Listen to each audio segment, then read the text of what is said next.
This is Democracy Now!, democracynow.org, The Quarantine Report. I'm Amy Goodman in New York City, one of the epicenters of the pandemic, joined by my co-host Juan Gonzalez from his home in New Brunswick, New Jersey. New Jersey is a state with the second highest number of infections. Hi, Juan. Good morning, Amy, and good day to all of our listeners and viewers across the country and around the world.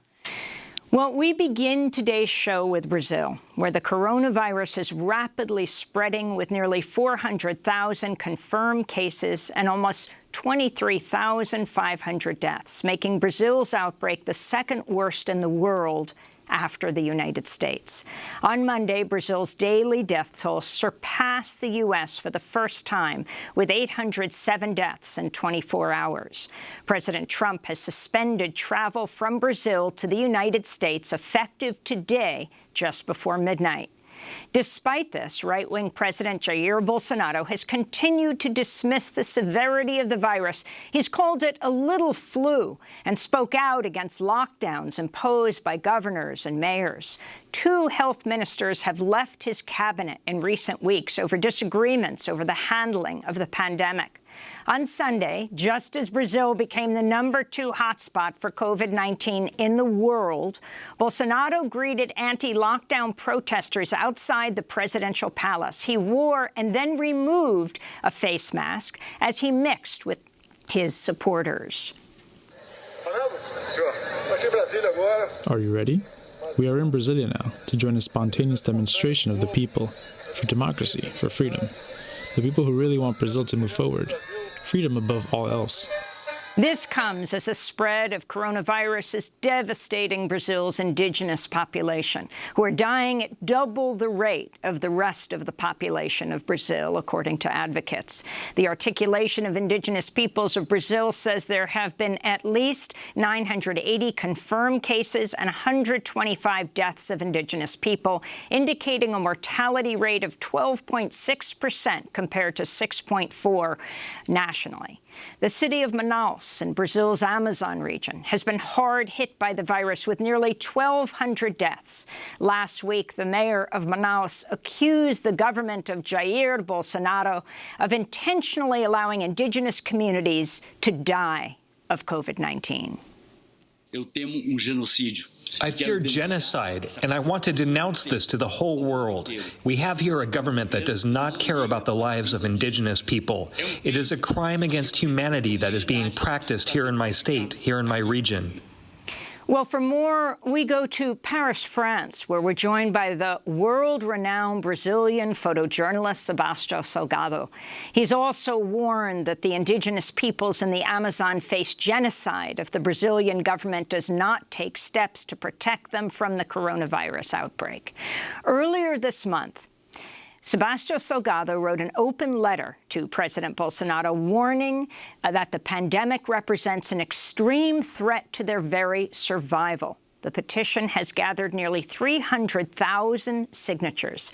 Sebastio Salgado has spent almost 4 decades documenting the Amazon and its people, and it is an honor to welcome you to Democracy Now!, Sebastio. Thank you so much for joining us. Can you talk about what you see happening in your home country, in Brazil right now?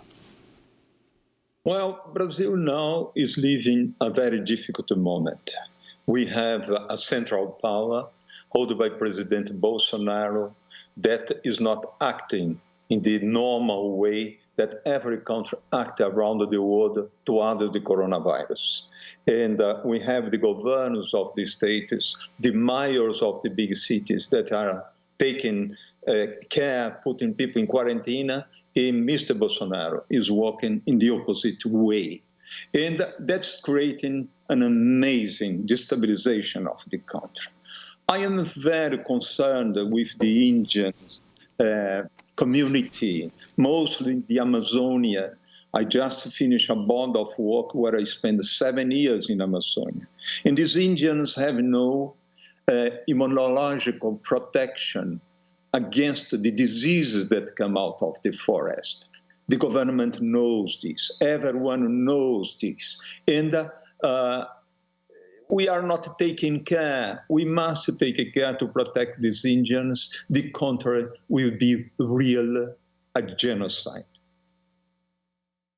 And Sebastio Salgado, you have said in the past that you believe that the virus is a product of the destruction of the planet's environment. Could you elaborate on that? No, ask me again. What the question exactly?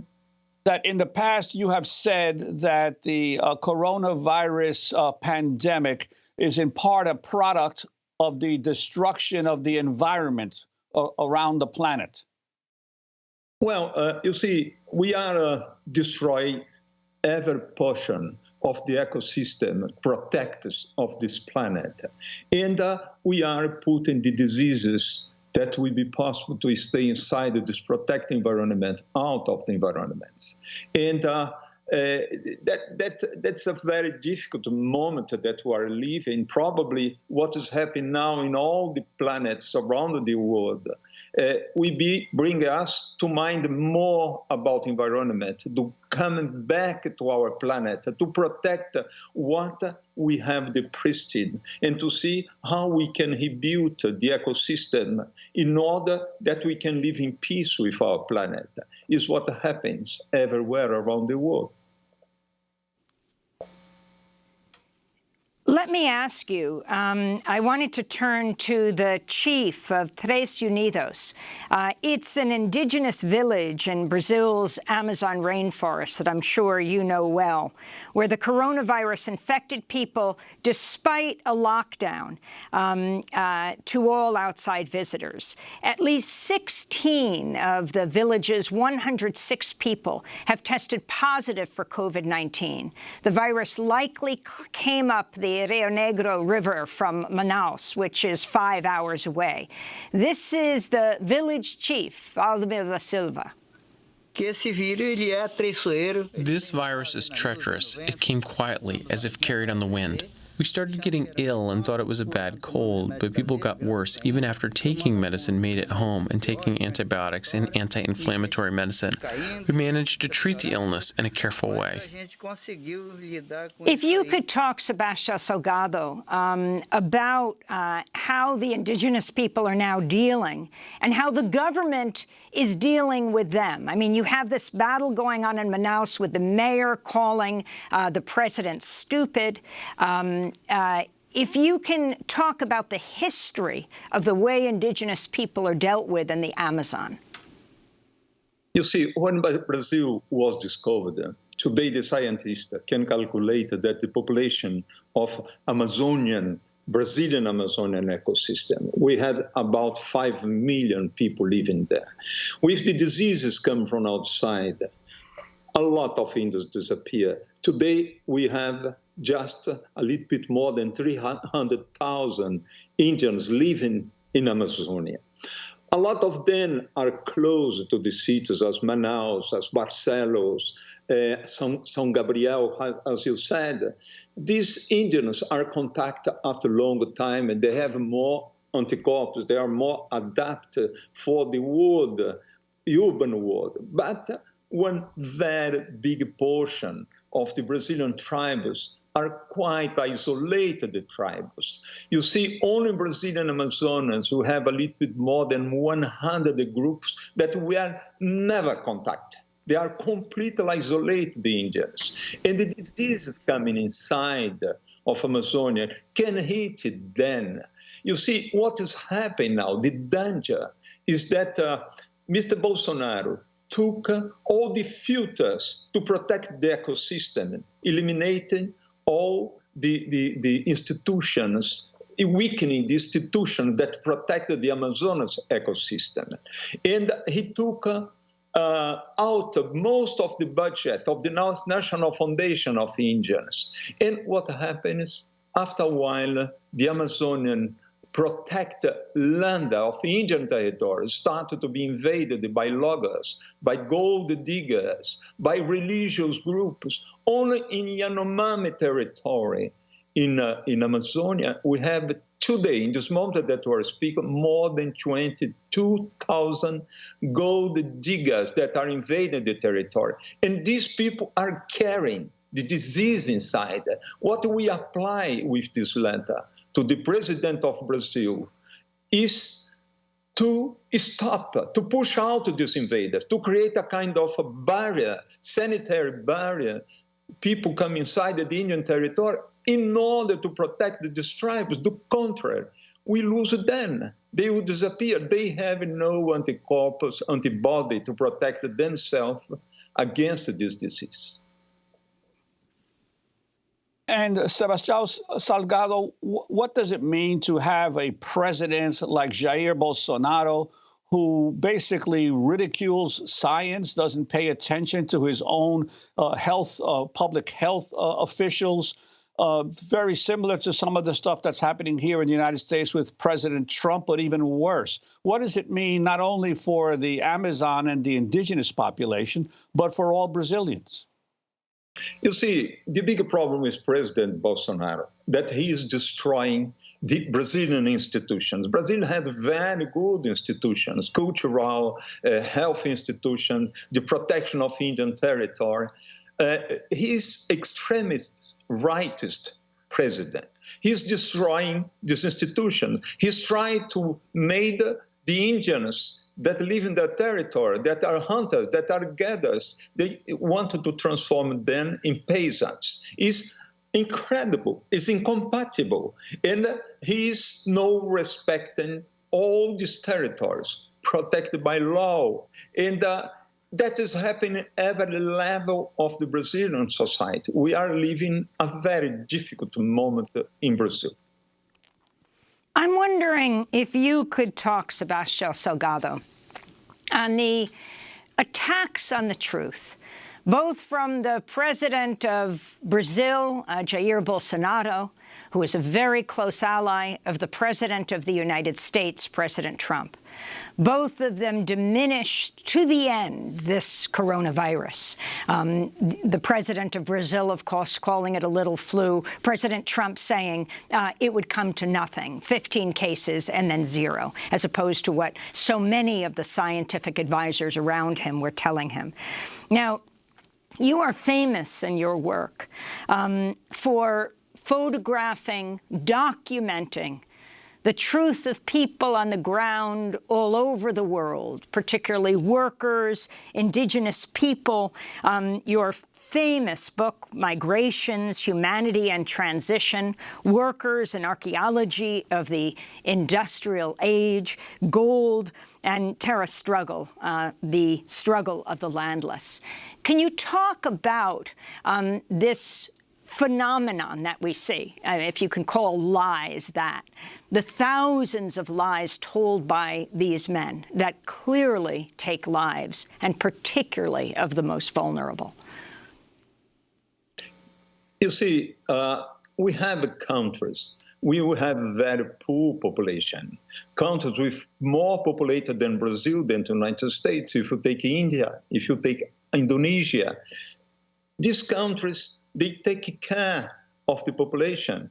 They had one quarantine, and they are come out now from the quarantine with a lot of deaths, but not enormous amount as the United States, as the Brazil. It's exactly these two presidents that don't care about their people. They care about money, about rentability. I put myself the question, if you are a government, we are a government for the people of your nation, your country. You are not a president just for the profit.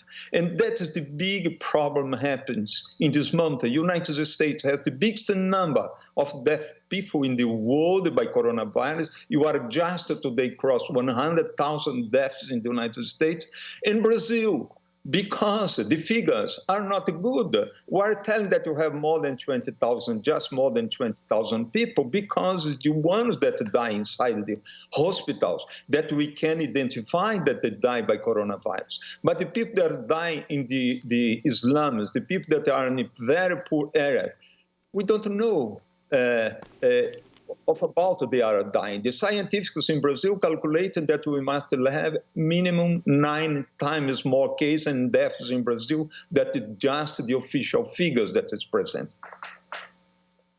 And Sebastio Salgado, you mentioned the thousands of gold diggers that are invading the Amazon, but there are also major multinational companies, major Brazilian companies that are also benefiting from these policies of Jair Bolsonaro. Could you talk about who some of these companies are so that people know?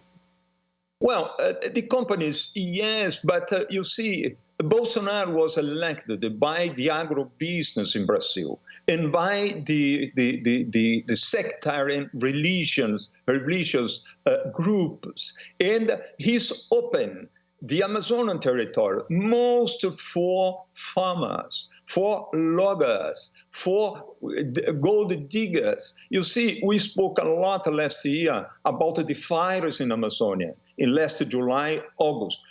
This year will be worse. We are destroying the forest in a very high speed, and we are destroying everywhere around Amazonia. These farmers, they are growing the space by the incentive of the president. The companies, of course, that they are there. They are trying to get what they can have in this government. But the big problem is the populism of Mr. Bolsonaro, that he wanted to have voters that have his mind in the new elections, and he's giving Amazonia for the people that want to invade it. And you have hundreds of thousands invading Amazonas. As I said a few minutes ago, only gold diggers inside the Yanomami territory, we have more than 22,000. But we have loggers going inside everywhere. Farmers destroy the forest everywhere. It's a general problem, and it's not just specific of big companies. They are also inside the problem. And the biggest problem is the populism of the president. If you can talk about this Reuters report that says that the Brazilian Environment Minister, Ricardo Salles, called on the government to push through further deregulation of environmental policy while people are distracted by the coronavirus. In a video the Supreme Court ordered released, the video of the ministers' meeting surfaced an investigation of whether President Bolsonaro interfered in appointing leaders of the federal police for personal gain. During the meeting, other ministers spoke, including Salles, with environmental groups, saying his remarks prove Bolsonaro government is systematically seeking to dismantle environmental protections. You see, we have enough happens in Brazil to have an impeachment of this president. Everything that the ministers are doing, they are doing in the way to take the power. They are doing every weekend in the meetings that they do in Brazil a proposition to have the power in their hands out of the democratic way. They are applying for a coup d'etat. And you see, we are living in difficult moments because how you can do an impeachment during this big problem of coronavirus? Who will be put in place? How will we have new elections in a month like this? And they are profiting. They are taking profit for themselves in order to make more larger that power. The example you just gave a few minutes ago, the Minister of Environment, Mr. Salles, doing the proposition that just in this moment that you are completely toward the coronavirus was the moment to push all the destruction of the law system that protects the Indian communities, that protect the environment, that protect the destruction of the rainforest. He tried to destroy all this now in order to create a total destabilization in the order in Brazil. Brazil has a fantastic system of law. The National Foundation of Indians is one amazing institution. Who directs the National Foundation of Indians now is no more an anthropologist, like always was, a scientific that always was. Now is a cop. Is a policeman that is directing the National Foundation of Indians. National Foundation of Indians now is not acting more for the Indians. They are acting for the farmers. The order is completely reversed in Brazil. And Sebastião Salgado, you've said clearly that the key role that farmers are playing, Brazil is a big exporter of agricultural products. What kind of pressure could governments around the world exercise on Brazil? Do you support some sanctions against the Bolsonaro government to make them take the necessary steps to protect indigenous communities? I believe that the political sanctions, political pressure, Brazil is very sensitive for outside of the country. Brazil is a big exporter of raw material, and I believe that we can do pressure. I don't apply to do interdiction of importation of Brazilian goods because the Brazilians need to live. I'm not applying from this, but I'm applying for the political pressure in companies that invest in Brazil, that they put rollers in their investment, that they take care of the environment, that they accept to finance in Brazil if the Brazilian government respect the minimum of the environment. That is not happening in Brazil now. I believe that the pressure must be a very hard political and economical pressure. Sebastio, can you talk about Messias Martins Cocama, an indigenous leader in Parque de Tribos, a region of Manaus State made up of 3,000 people from at least 37 different ethnic tribes? He died of COVID-19 earlier this month. This is local indigenous resident, Vandelecia Ortega dos Santos, wearing a mask that says, "Indigenous Lives Matter." Here we still have this dream of quality education and health because we have not yet been provided with assistance. His death is also representative of what's lacking, a lack of health care, of what's missing for those indigenous who live in the city. If you can talk about this area, Manaus, and talk about what has happened to the people as well, and what you're calling for in this letter signed by 300,000 people that has gotten a tremendous amount of attention among the people who have signed it are Oprah Winfrey and Madonna, Naomi Campbell, the author Mario Vargas Llosa, the artist Ai Weiwei, actors Meryl Streep, Brad Pitt, and others? Well, our hope, this letter was not directed exclusively to the President of Brazil. We directed this letter to the legislative, to the executive power, the President, to the legislative power, and to the judiciary power. We are applying these three powers to add us is a humanitarian letter. We are not made any political attack to the government of Mr. Bolsonaro. We are applying for a humanitarian actor to protect these tribes. You see, Amy, in Amazonia, in Brazil, we have these Indians, as I said a few minutes ago, that were never contacted.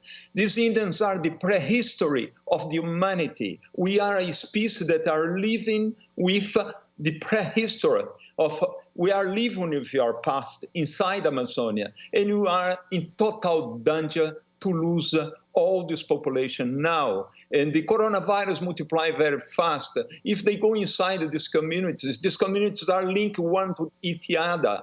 And we be very complicated. We are applying to protect these more isolated groups, to create a barrier, to take out the invaders and create a barrier, not allow the people come inside this territory for a while to protect this population. The reply in Brazil of this petition, of this letter, was very, very good. We have all Brazilian press. We had all the newspapers that gave the notice. And we continue to have meetings with the judges, with the group of the judiciary system in Brazil to see if we can create this humanitarian protection for the Indians.